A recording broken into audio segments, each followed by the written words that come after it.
Hi there and welcome. Jonathan here. These talks are offered freely so that no one is ever denied access to these practices.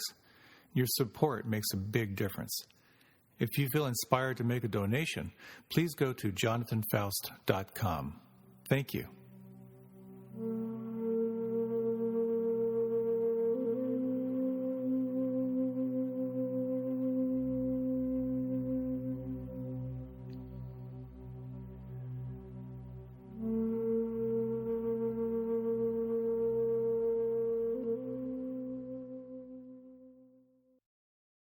So all the great contemplative and spiritual traditions talk about the power of pausing. Time to put down your worldly concerns, step back, relax, and open up to the mystery. For my retreat, that was my intention. Just to go up to the Forest Refuge, which is in central Massachusetts. It's associated with the Insight Meditation Society and the Barre Center for Buddhist Studies, a beautiful rural area. And the Forest Refuge is designed specifically for long-term meditators. So there are people who'll be there for 4 months, 6 months, a year. And it's unstructured, so there's no set structure like you would go to for most retreats. Just 2 interviews a week and 2 Dharma talks. Other than that, just breakfast, lunch, dinner, and you'd have a little job you do every day. So my intention was to put down my worldly concerns and open to the mystery. Fat chance. Not quite what happened. I think was all summed up about like day 5 of the retreat, when I was in my car in the parking lot, the only place where I could talk, and talking with a plumber who said something to the effect of, "Well, I hope you're sitting down. Once we take up the floorboards, remove all the insulation, replace the pipes, put the insulation back in, put the floorboards on, we're talking about $17,500. It gave me some good practice material. And so, of course, along with that, we lived way out in the woods, and we had someone house sitting, and the plow got stuck, and another plow had to come, and negotiating, getting people in where we were losing 10 gallons a minute from our well. It was really fun. But it was very, very interesting because the particular practice I was engaging into was really about cultivating spacious awareness. And one of the fundamental questions that I've really been exploring in my life, which informed my retreat quite dramatically, is what is there if there's no problem to be solved? So what a great Zen opportunity for practice I had. So I'd like to talk a little bit about the retreat and my practice. And there are kind of 4 parts. The first part, you may have heard the phrase, shift happens. I'll talk about that.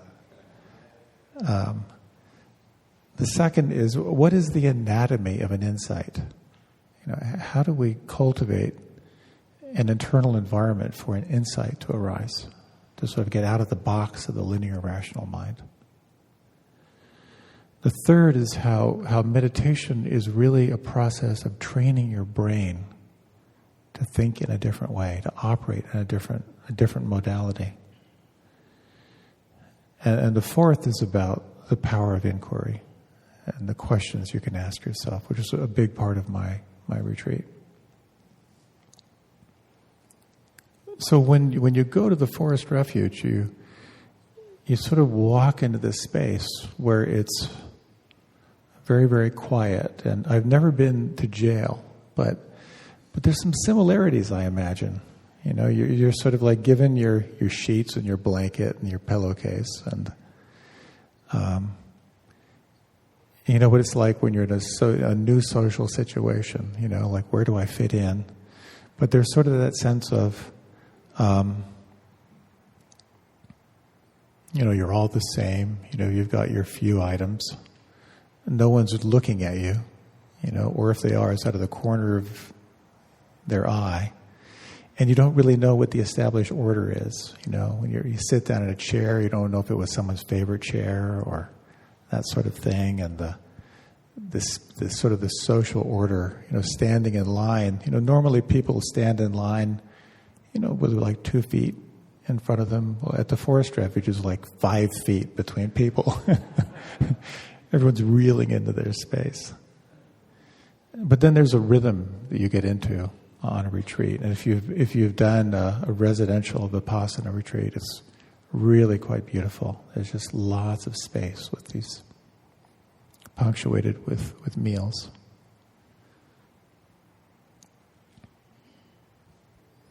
When I go into a retreat, I usually go with part of an intention to keep very close the awareness of the 3 characteristics of reality. And that is, everything is changing. Whatever you try to control is going to result in some suffering. And nothing's personal. So anicca is impermanence. And dukkha is the suffering that results in resisting what's here. And anatta is seeing more clearly into the nature of self. That there's a personal, relational self. But there's also just pure awareness, where there's no tightly bound self. I find them to be very, very helpful markers. And just as when you practice meditation, you notice you're caught up in a story. You realize that you're identified in some way. You're resisting something or grasping for something, and you let go, and then there's this sense of openness again. And that's very much the reflex that we go through over and over and over again.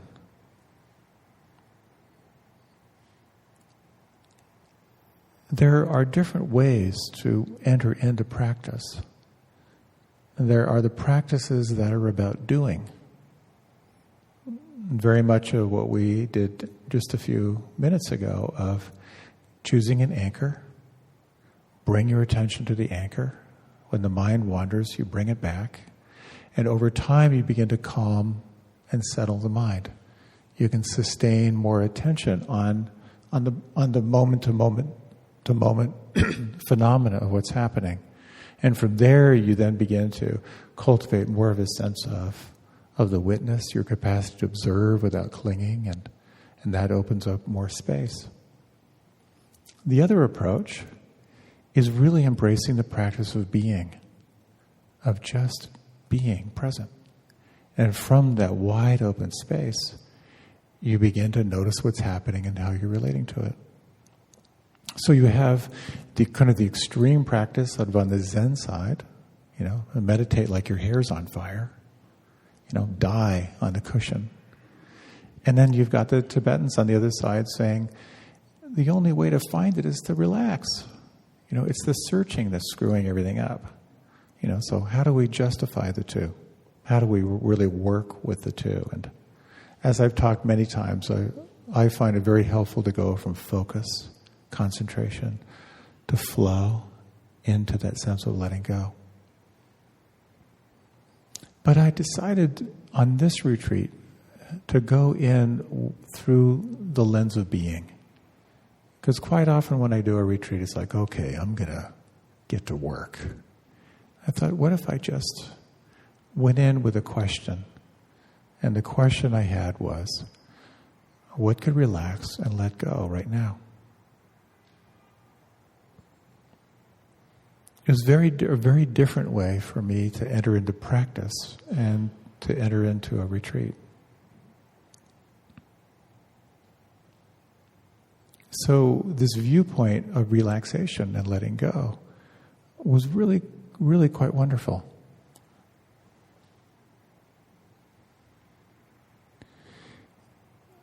This question that I have found so helpful for myself, which I've shared over the last couple of weeks, of what is there when there is no problem to be solved, was a very key anchor inquiry for me. And if you just reflect on that just for a moment, if you like, you just, little Zen pop quiz, if you can just close your eyes.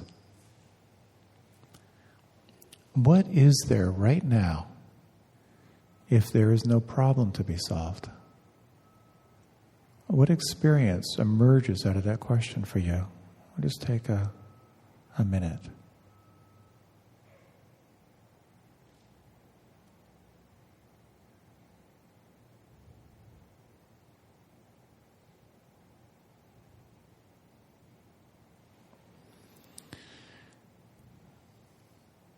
For me, this question invokes a quality of relaxation.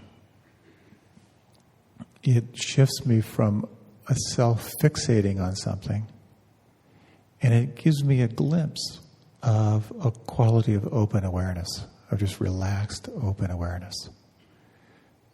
Nothing to be fixed. Or as Anam Tubten likes to say, no self, no problem. So I kind of took a deep dive into that, of just from time to time offering that inquiry and relaxing into, who am I if there's no problem? And then I started getting the text messages. We can't get out. The snowplow's stuck. The snowplow is calling another snowplow. Why is it we turn on the faucets and there's no water pressure? And on and on and on. The interesting thing was, while there was a problem to be solved,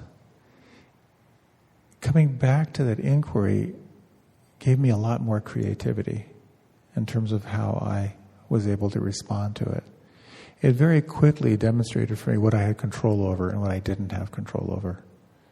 So as I'm trying to diagnose plumbing pressure, either through text message or over the phone, it was a quality of spaciousness that was really quite enjoyable, in a sense.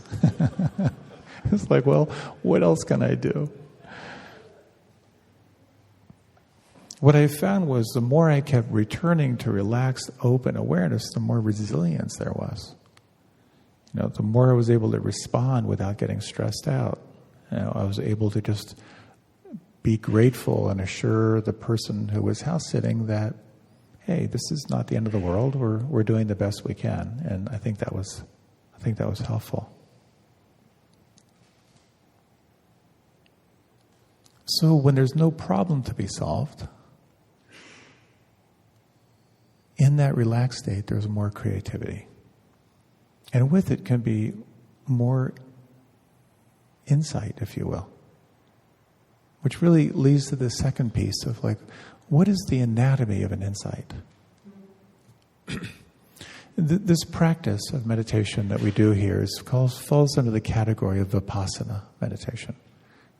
Translated as sort of clear seeing. It's a technique for seeing clearly into the nature of reality. Sometimes it's called insight meditation. And part of that is that as you begin to see more clearly, as you sustain attention on what's happening and how you're relating to it, you begin to see your patterns of holding and control. And when you let those patterns go, there's more open awareness. And sometimes you begin to see outside the box. You get outside the box with a linear, rational mind. And new possibilities begin to emerge. You begin to see your patterns, your beliefs, and you, with the quality of mindfulness, of non-judging awareness, when you investigate those patterns and beliefs, you get to really see the difference between what feels real and what's actually true. I noticed a reflex, though, that as I would sort of relax and kind of go into that space of who am I if there's no problem to solve, I would sort of feel a sense of expansiveness and sort of sustain that quality of expansiveness, and then I'd get an idea. And I would think like, this would be such a great way to do a day-long retreat. And then I'd get really excited about it, and then I'd get really attached to that idea. And then I would realize the attachment, and then try to let it go. And I would watch that cycle kind of go over and over and over again. Wide open, spacious awareness, some idea that would arise, an attachment to the idea, and then having to kind of let that go as well.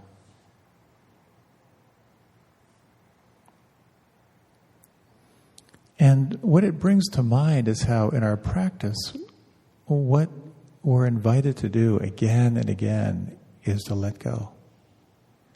And of course, so much of our orientation or our attraction to meditation is to let go of our suffering, to let go of what we're holding on to.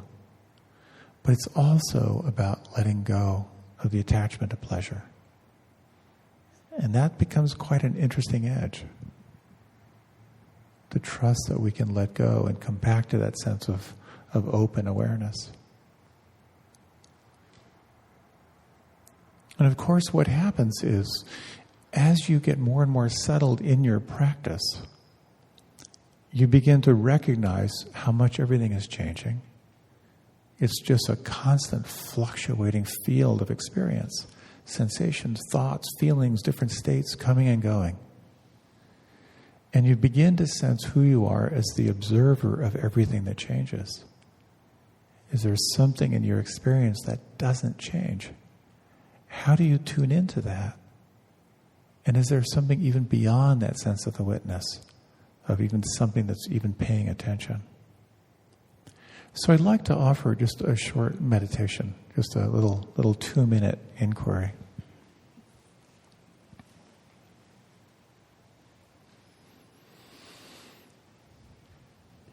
And this is an inquiry into really sensing this quality of who you are as the observer and who you are as awareness. So as you feel the breath, as you breathe in, can you feel or imagine the space inside your body as you breathe?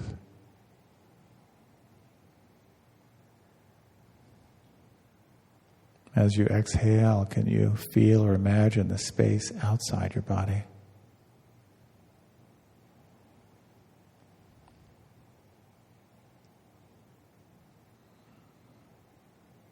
Can you feel or imagine the space inside your sinus cavities as you breathe?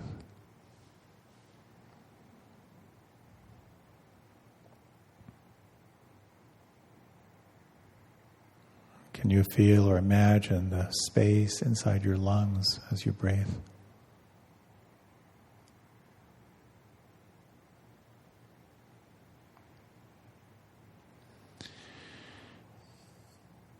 Can you imagine the space inside your right thumb?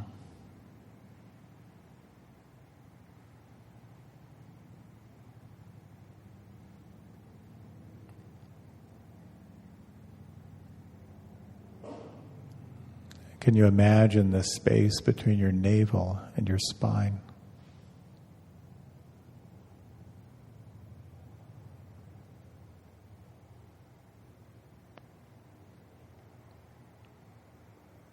And is it possible to imagine the space inside your whole body?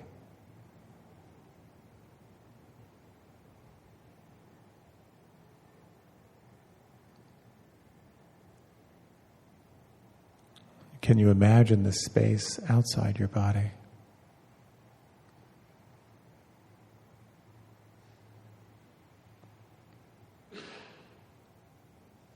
And can you imagine the space inside your body and the space outside your body as one unified space?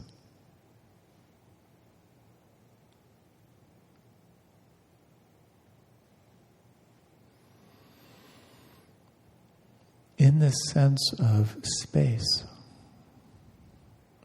can you locate the observer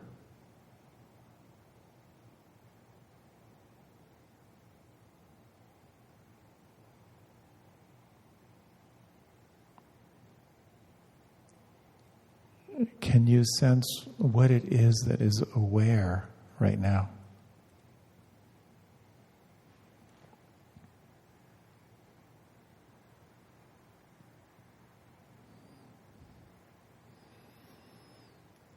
And can you imagine the possibility of awareness being aware of itself?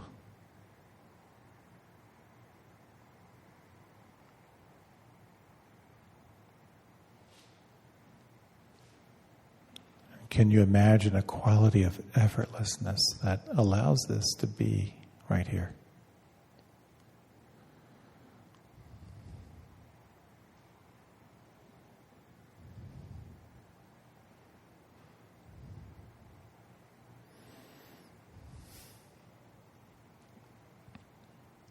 And can you imagine relaxing or letting go even more right now?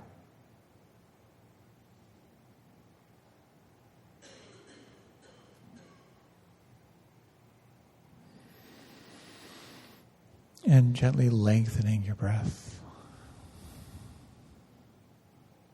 If you like, you can remain with your eyes closed, or feel free to let them open.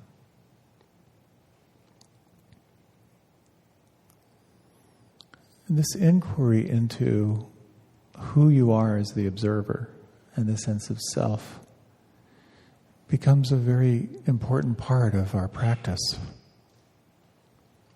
We spend most of our time in a pretty tight narrative about who we are moving our way through life. We're someone who's on our way somewhere. And yet we're always drawn and attracted to playing the edge of this sense of who we are as a separate self. You know, when you see little kids spinning around in circles and falling down, you know, there's that kind of cool disorientation. You know, what was that all about? You know, or recreational drugs, be intimacy, where we have the opportunity to sense boundarylessness with another person.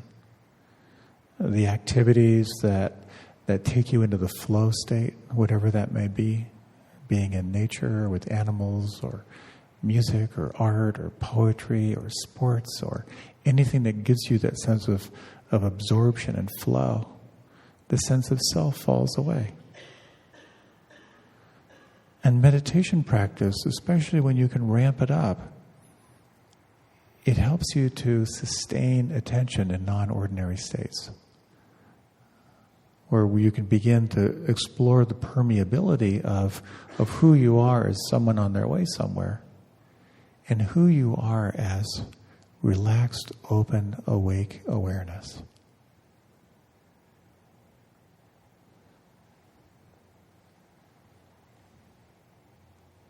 When you can remove the distractions, everything that pulls you away from yourself, and you can relax and pay attention, you can begin to sense.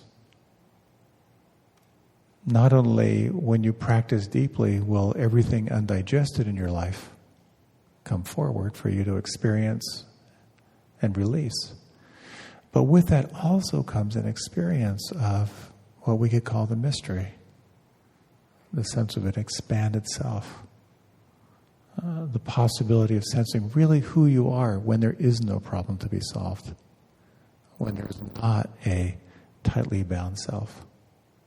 In those moments, there is not just a sense of possibility, but there can be a deeply relaxing sense of trust in life.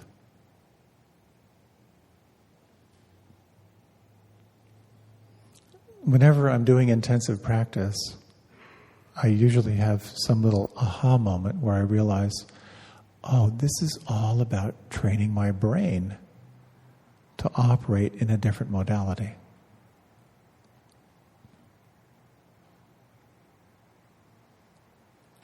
And so for me, it was very much about how to shift from this small self to a broader perspective. Locke Kelly, who we had come and teach here a month or so ago, describes how when you look for the self, like where is that observer? But many people have a sense that there's something here. There's like, he describes it as a little mini-me. Like there's this little mini-me inside who is observing. I think that, didn't the Greeks call it the homonucleus? A sense of like there's some little operative self inside that's making everything run. But I know each one of us here have had experiences where that sense of self is much broader. As the Buddha says, nothing whatsoever is to be clung to as I and mine. And the mystery begins to open up when I and mine begins to dissolve, when it begins to fall away. And those moments of flow are all about the self becoming more permeable. As Christ said, to be in the world but not of it. Your capacity to be intimately engaged in your life and yet not of it, not driven by it, caught by it, not caught with the spell of attraction and clinging or aversion and pushing away. To my mind, that's what we are trying to cultivate. Of moving from a sense of being deeply, deeply personally relating to something and being able to hold it in a broader perspective. So I'd like to offer another little practice, and this is from Locke Kelly, and I found this to be helpful. And how he describes this, it doesn't take too long, is that particularly when we feel an emotion, we tend to use the words I am, like I am angry. So there's a very tight sense of holding to that. And he offers actually I've changed a little bit, but he offers a couple ways of looking at that. So if you like, you can close your eyes.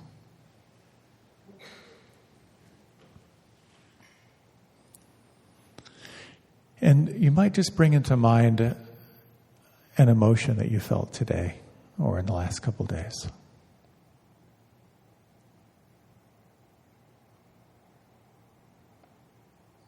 And it's totally fine if you can't think of one, just to make one up. And the first inquiry is to explore. I am. For example, I am sad. And just repeat that phrase and just sense what it's like to hold that thought.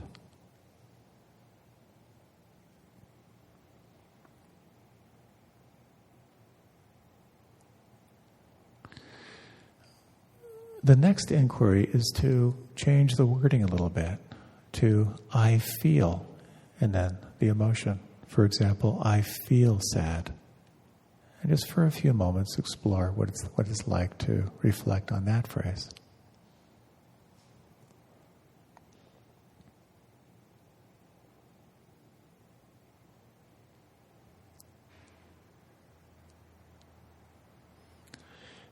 And changing the wording again.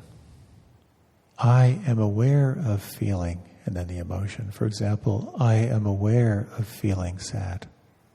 What is that like?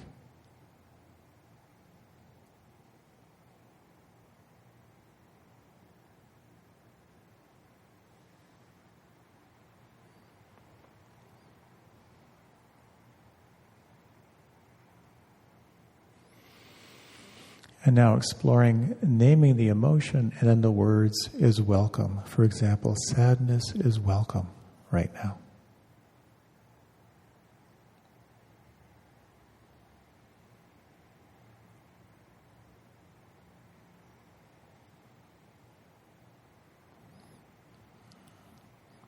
And the final instruction. Sadness and awareness are not separate. So the emotion and awareness are not separate.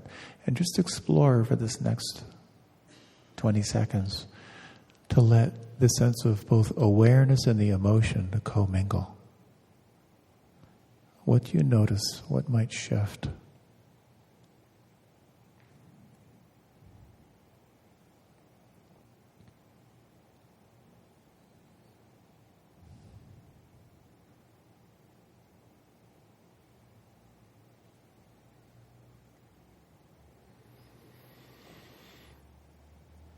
And just notice anything that may have shifted for you, any observations, and then if you like, you can let your eyes open or you can remain with them closed.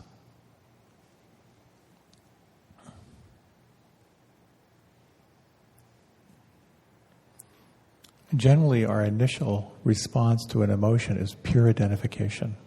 I am this emotion.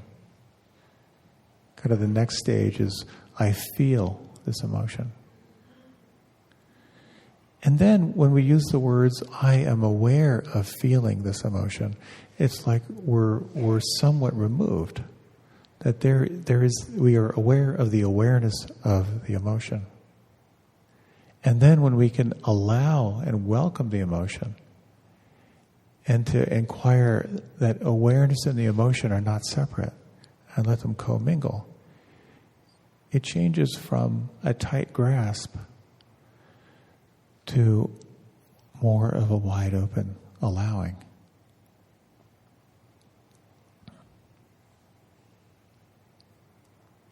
So there's no doubt we are this relative, tightly held self. We are our story. We are our narrative. We are this ego. And some of the functions of the ego are the body. You are your body. You are your personality. You are the sum of everything that's occurred to you. Your character structure is based on how you've protected and how you've developed skills through your life. There's all of your ego functioning, how you make your way through the world, how you've been successful. There's the whole story that you have. There's a sense of who you are as the witness. And then the question is, what is it that's beyond that? What is it that's beyond you as a body, as a story, even as the witness? So there's an interesting model that I found helpful in my practice. On the foundation of our practice, there is what we could call focused attention. And that's kind of the primary practice we engage into meditation. Can you sustain attention on purpose in the here and now? A great benefit comes out of that. Generally, what happens is as you get more centered, then you have an experience of what we could call open monitoring. That you're monitoring what's happening. You're just aware of it, you're witnessing it. Beyond that, you can imagine a sense of spacious awareness. That who you are is just the space in which all of this is happening. And then beyond that, and I think the best word I can find is from Pali, which is the term bodhicitta, which is both awakened awareness and awakened heart. That there is a sense of our inner connectivity. And we have that capacity to be focused and aware and intimate with what's happening right now. To openly monitor what's occurring, all the modifications and waves of our experience, to hold it in spacious awareness and to hold it in this relational field.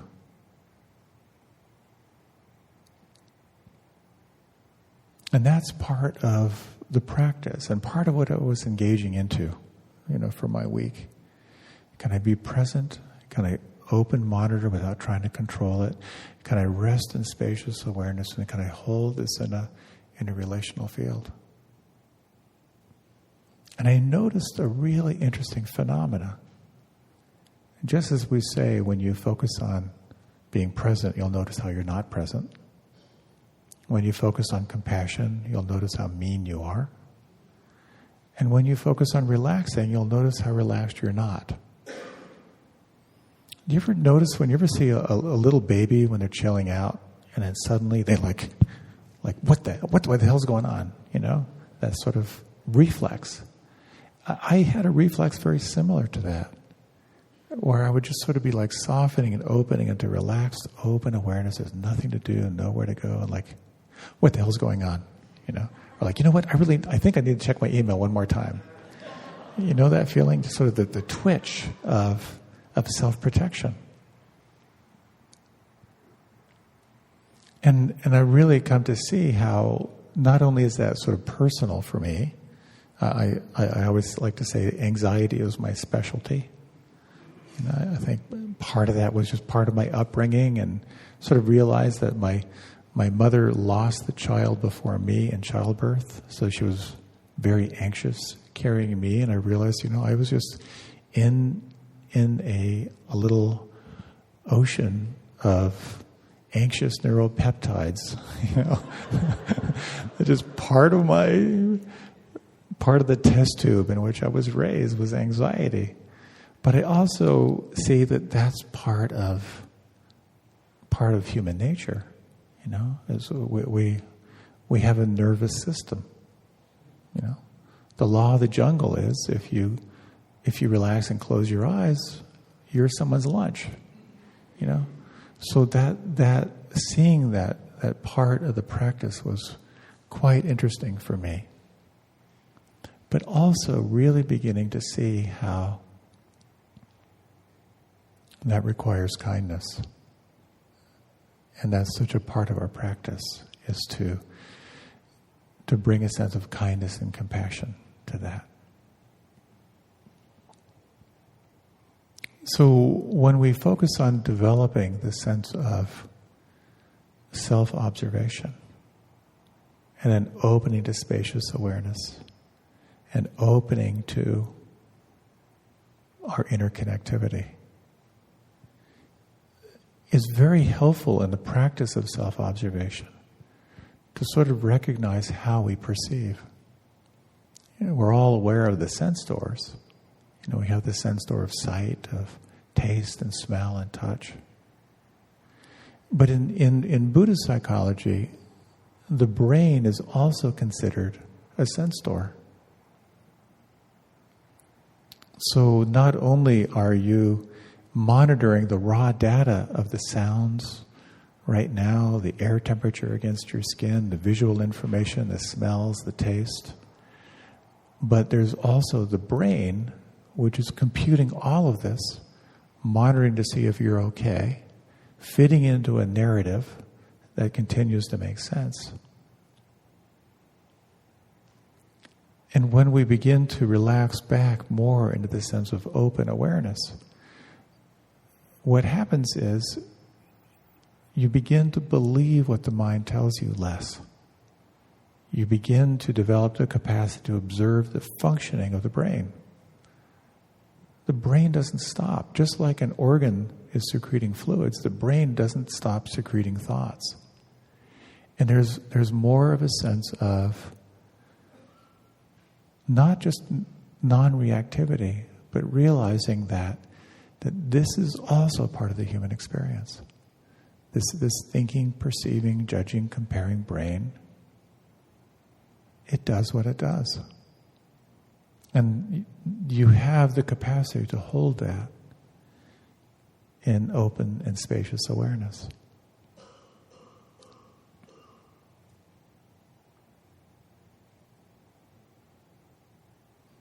So I'm at a choice point. We have just a few minutes left. Either I talk really, really fast to get through this last part, or I do something differently. So the fourth part I wanted to talk about is about the power of questions, the power of inquiry. Because we cannot force our way to open, spacious awareness. You can't make it happen. As they say, enlightenment is an accident, and meditation makes you accident prone. Intuition happens all you can do is create the field for intuition and insight to arise. So part of the practice when we turn our attention to relaxed, open, spacious awareness is very much about the power of questions. As you ask a question, you also cultivate a deep sense of sincerity, a deep desire to let the question open you to new possibilities.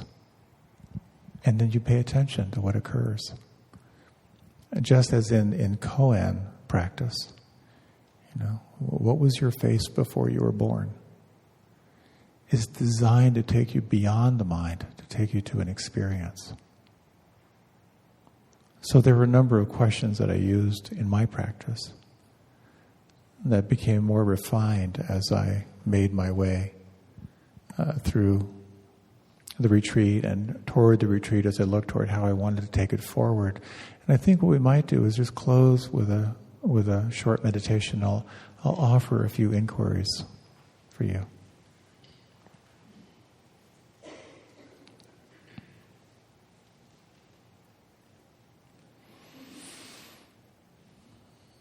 There was a wonderful teacher by the name of Stephen Levine who wrote some seminal books way back when. One was called The Path of Awakening, and the other is called Who Dies, where he imagined he had 1 year to live and talked about that process. And Stephen died just last week. And so I thought it might be interesting to frame some questions in this way. So as you connect with the breath, what could relax or let go right now?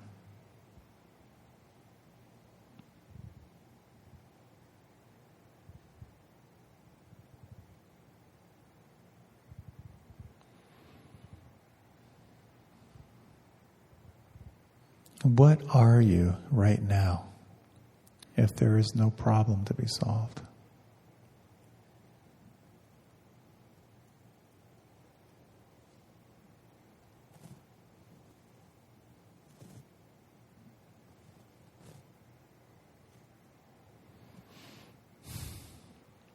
If you had 1 year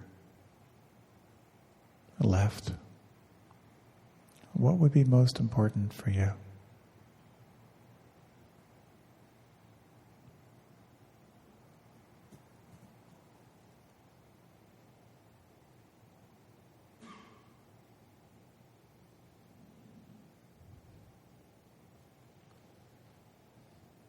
If you had 1 hour left, what would you do? Who would you call?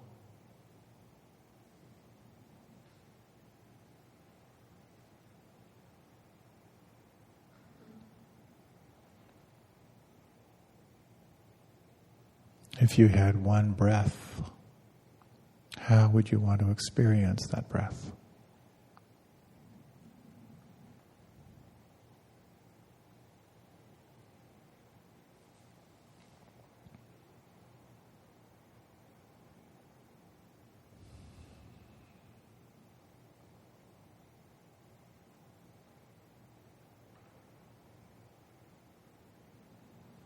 In this moment, what could relax or let go?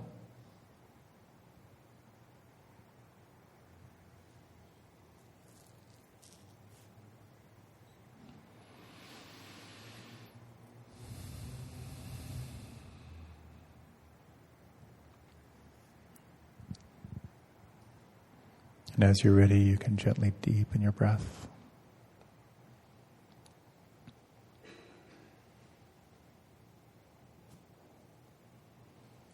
And when you're ready, you can let your eyes open.